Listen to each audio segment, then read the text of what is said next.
U mbajtën këtë të mërkurë në Tiranë në godinën e kryeministrisë omazhe me rastin e 15 vjetorit të 21 janarit 2011, ku 4 qytetarë humbën jetën në protestën e thirrur nga Partia Socialiste.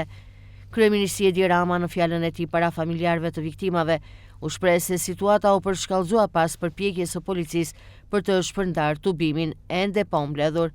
Sipasi armët u ulën në drejtim të qytetarëve me urdhër duke marrë 4 jetë pafajshme e duke plagosur disa të tjerë.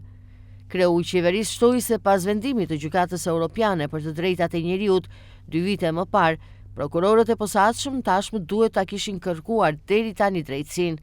Ai theksoi se përmbytja e sistemit të vjetër të drejtësisë nuk ka mjaftuar për të zhdukur hijen e padrejtësisë për këtë çështje.